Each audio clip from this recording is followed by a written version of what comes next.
Hi ಎಲ್ರಿಗೂ ನಮಸ್ಕಾರಗಳು. S A healthy cook ಚಾನಲ್ಗೆ ಎಲ್ಲರಿಗೂ ಕೂಡ ಸ್ವಾಗತ. ಇದು ಗೊತ್ತಲ್ವ, ನಾನು ಹೆಚ್ಚಾಗಿ ಖಾರ ಮಾಡುವ ಒಂದು ಚಾನಲಲ್ಲಿ ಇವತ್ತು ಸ್ವೀಟಾಗಿರುವ ಬಜ್ಜಿ ಇದೆ. ಬಾಳೆಹಣ್ಣಿನ, ನಮ್ಮ ಕೇರಳದ ನೇಂದ್ರ ಹಣ್ಣಿನ ಬಾಳೆಹಣ್ಣಿನ ಬಜ್ಜಿ. ಇದು ಕ್ವಿಕ್ಕಾಗಿ ನಾನು ಮಾಡಿದ್ದೇನೆ. ಬರೀ ನಾನೊಂದು 20-25 ನಿಮಿಷ ತಗೊಂಡೆ ಅಷ್ಟೇ.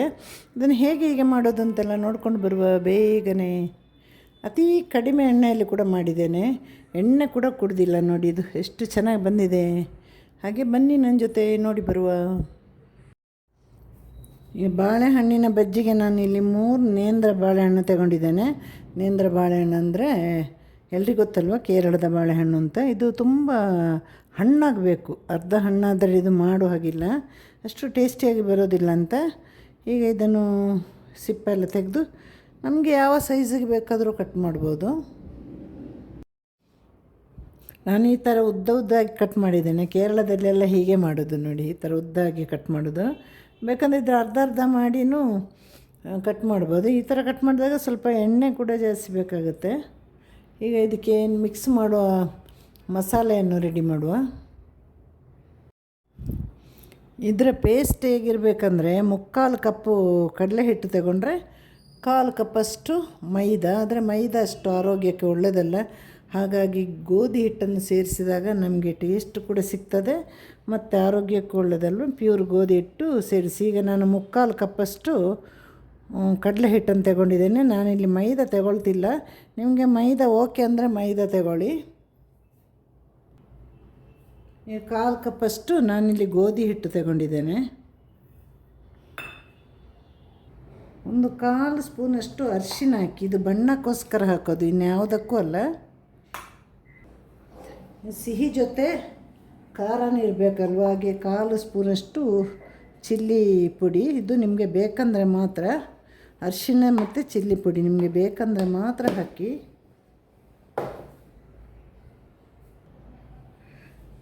ರುಚಿಗೆ ತಕ್ಕ ಉಪ್ಪು ಹಾಕಿ. ಉಪ್ಪು ಜಾಸ್ತಿ ಸೇರಿಸ್ಲಿಕ್ಕೆ ಹೋಗಬೇಡಿ. 1/4 ಸ್ಪೂನು, ಅರ್ಧ ಸ್ಪೂನ್ನ ಒಳಗೆ ಅಷ್ಟೇ. 1-2 ಚಿಟಿಕೆ ಜೀರಿಗೆ ಹಾಕ್ಕೊಳ್ಳಿ. ಇದು ಮಾಮೂಲಿ ಬಜ್ಜಿಗೆಲ್ಲ ನಾವು ಮಿಕ್ಸ್ ಮಾಡ್ತೇವಲ್ಲ, ಅದೇ ಒಂದು ಲೆಕ್ಕದಲ್ಲಿ ಮಿಕ್ಸ್ ಮಾಡಿದರೆ ಸಾಕು. ಇವಾಗ ಎಲ್ಲವೂ ಹಾಕಿದ್ದೇವೆ. ಬೇಕಂದರೆ ಎಳ್ಳು ಕೂಡ ಹಾಕ್ಬೋದು. ಬಿಳಿ ಎಳ್ಳು, ಕಪ್ಪು ಎಳ್ಳು ಅರ್ಧ ಸ್ಪೂನ್ ಹುರಿದು ಹಾಕಿದರೆ, ಅಥವಾ ಹುರಿಯೋದನ್ನು ಹಾಕ್ಬೋದು. ಈಗ ನೀರು ಹಾಕಿ ಇದಕ್ಕೆ ಪೇಸ್ಟ್ ಮಾಡುವ ನಾವು. ಈಗ ಇದನ್ನು ಗಂಟಿಲ್ಲದಾಗೆ ಕಲಸಿ, ಗಂಟಿರಬಾರ್ದು. ನೋಡಿ ನೀರು ಹಾಕ್ತಾ ಬನ್ನಿ. ಒಂದೇ ಸಲ ನೀರು ಹಾಕಲಿಕ್ಕೆ ಹೋಗಬೇಡಿ. ತುಂಬ ಲೂಸ್ ಪೇಸ್ಟ್ ಆಗಬಾರ್ದು, ಹಾಗೆ ತುಂಬ ಗಟ್ಟಿ ಪೇಸ್ಟ್ ಕೂಡ ಆಗಬಾರ್ದು. ಗೊತ್ತಲ್ವ, ಮೆಣಸಿನಕಾಯಿ ಬಜ್ಜಿಗೆಲ್ಲ ಮಾಡ್ತೀವಿ ಅದೇ ರೀತಿಯಲ್ಲಿ, ಅದೇ ಲೆಕ್ಕದಲ್ಲಿ ಮಾಡಿ.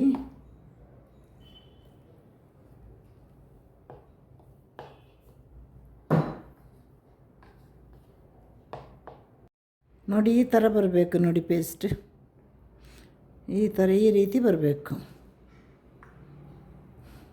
ಗಂಟಿಲ್ಲದೆ ಈ ಥರ ಕಲಸಿ ಈ ಅಳತೆಗೆ ಸಿಗಬೇಕು ನಮಗೆ. ಈಗ ಇದಕ್ಕೆ ಹಾಕುವ. ಇದು ಉದ್ದ ಕಟ್ ಮಾಡಿದಲ್ವ, ಹಾಗಾಗಿ ಈ ಥರ ಹಾಕಬೇಕು. ಇಲ್ಲಾಂದರೆ ಈಗ ನಾವು ಕಲಸಿದ ಪಾತ್ರೆಗೆ ಹಾಕ್ಬೋದಾಗಿತ್ತು. ಆದರೆ ಉದ್ದ ಇದೆ ಅಲ್ವ, ಇದನ್ನು ಸರಿಯಾಗಿ ಈಗ ಮಿಕ್ಸ್ ಮಾಡಿ ಮತ್ತೆ ಎಣ್ಣೆಗೆ ಹಾಕುವ. ಒಂದು 5 ನಿಮಿಷ ಹಾಗೆ ಬಿಡಬೇಕು. ಅದು ಉಪ್ಪೆಲ್ಲ ಹಾಕಿದ್ದಲ್ವ ನಾವು.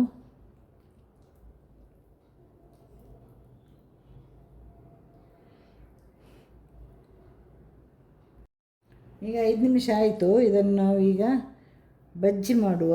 ಬಾಳೆಹಣ್ಣಿನ ಬಜ್ಜಿ ಅಥವಾ ಬಾಳೆಹಣ್ಣಿನ ಪೋಡಿ, ಏನೇನು ಬೇಕಾದರೆ ಹೇಳ್ಬೋದು ನಮ್ಗೆ ಇಷ್ಟ ಬಂದಾಗೆ.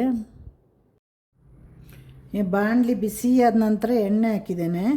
ಜಾಸ್ತಿ ಎಣ್ಣೆ ತಗೊಂಡಿಲ್ಲ ನಾನು, 1/4 ಲೀಟ್ರಿಗಿಂತಲೂ ಕಮ್ಮಿ ತಗೊಂಡಿದ್ದು.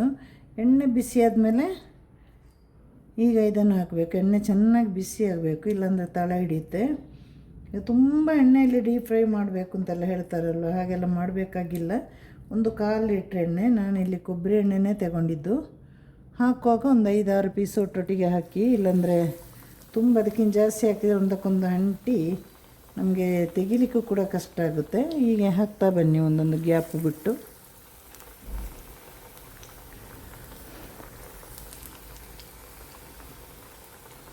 ಇದು ಹಣ್ಣು ಬಾಳೆಹಣ್ಣಲ್ಲಿ ಮಾಡಿದರೆ ಮಾತ್ರ ತಿನ್ನಲಿಕ್ಕೆ ನಮಗೆ ಚೆನ್ನಾಗಿರುತ್ತೆ. ಆಮೇಲೆ ನಾವು ಕಲಸಿರೋ ಹಿಟ್ಟು ಕೂಡ ಅಷ್ಟೇ ತುಂಬ ಚೆನ್ನಾಗಿ ಬರಬೇಕು. ಇವಾಗ ಇದರಲ್ಲಿ ಒಂದು 5 ಅಷ್ಟೇ ಹಾಕಲಿಕ್ಕಾಗೋದು. ಉದ್ದುದ್ದಕ್ಕೆ ಕಟ್ ಮಾಡಿದ್ದೀನಿ ಅಲ್ವಾ, ಇಲ್ಲಾಂದರೆ ಜಾಸ್ತಿ ಮಾಡ್ಬೋದಾಗಿತ್ತು. ಸಾಕಷ್ಟೇ ಹಾಕಿ ಫ್ರೈ ಆದರೆ ಸಾಕು. ನೋಡಿ ಈ ಥರ ಫ್ರೈ ಆಗ್ತಾ ಇರಲಿ ಒಂದು ಕಡೆ.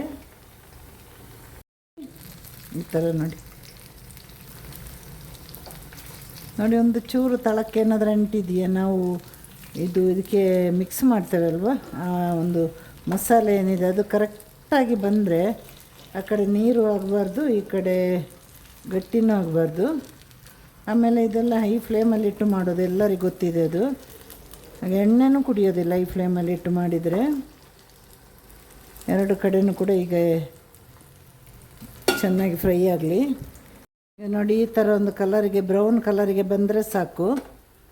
ಇವಾಗ ತೆಗೆಯುವಂಥ ಸಮಯ ಆಯಿತು. ಬಾಕಿ ಉಳಿದಿದ್ದನ್ನು ಇನ್ನೊಂದು ಸಲ ಹಾಕಿ, ಇವಾಗ ಇದನ್ನು ತೆಗೆದು ಒಂದು ಜರಡೆ ಪಾತ್ರೆಗೆ ಹಾಕಿ, ಏನಾದರೂ ಒಂದು ತೊಟ್ಟು ಎಣ್ಣೆ ಇದ್ದರೂ ಕೂಡ ಅದು ಹೋಗುತ್ತಲ್ಲ.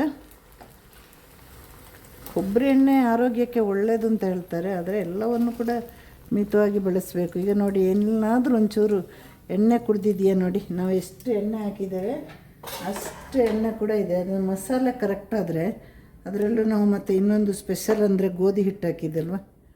ನಮ್ಮವ್ರ ಕಡೆ ಜಾಸ್ತಿ ಗೋಧಿ ಹಿಟ್ಟು ಹಾಕೋದು, ಮೈದಾ ಆದಷ್ಟು ಅಂಥ ಒಂದು ಎಮರ್ಜೆನ್ಸಿ ಇದ್ದರೆ ಮೈದಾ ತಿನ್ಬೋದು, ಬಿಟ್ಟು ಮೈದಾವನ್ನು ಯೂಸ್ ಮಾಡೋದೇ ಬೇಡ. ನೋಡಿ ಈಗ 2ನೇ ಸಲ ಹಾಕಿದಾಗ 5 ನಿಮಿಷ, ಎಲ್ಲ ಒಂದು 25-30 ನಿಮಿಷದೊಳಗಡೆ ಮುಗಿಯುವಂತಹ ಒಂದು ಸ್ನ್ಯಾಕ್ಸ್ ಅಂತ ಹೇಳ್ಬೋದು, ಬಜ್ಜಿ ಅಂತ ಹೇಳ್ಬೋದು, ಏನು ಬೇಕಾದರೂ ಹೇಳ್ಬೋದಲ್ವ.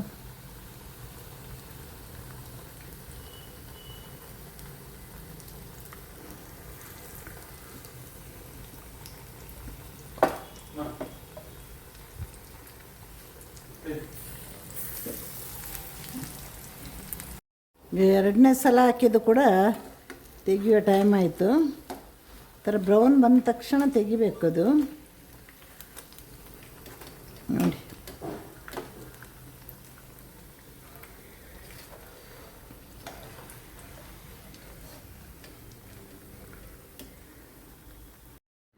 ಈಗ ನಮ್ಮ ಬಾಳೆಹಣ್ಣಿನ ಬಜ್ಜಿ ರೆಡಿ ಆಯಿತು. ಒಂದು 20-25 ನಿಮಿಷ ತಗೊಂಡಿದ್ದೇನೆ. ಎಲ್ಲರೂ ಕೂಡ ಮನೆಯಲ್ಲಿ ಹೀಗೆ ಮಾಡಿ ನೋಡಿ, ತುಂಬ ಚೆನ್ನಾಗಿರುತ್ತೆ.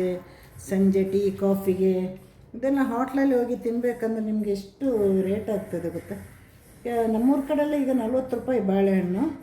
ಹಾಗೆ ಮನೆಯಲ್ಲಿ ಮಾಡಿ ನೋಡಿ. ನನಗೆ ಲೈಕ್ ಮಾಡಿ, ಕಮೆಂಟ್ ಮಾಡಿ, ಶೇರ್ ಮಾಡಿ, ಹಾಗೆ ಸಬ್ಸ್ಕ್ರೈಬ್ ಮಾಡಿ. ಇನ್ನಷ್ಟು ಒಳ್ಳೆಯ ಹೊಸ ಅಡುಗೆಗಳಿಂದ ಬರ್ತೇನೆ. ಎಲ್ಲರಿಗೂ ಟಾಟಾ ಬಾಯ್, ಸಿ ಯು, ಟೇಕ್ ಕೇರ್.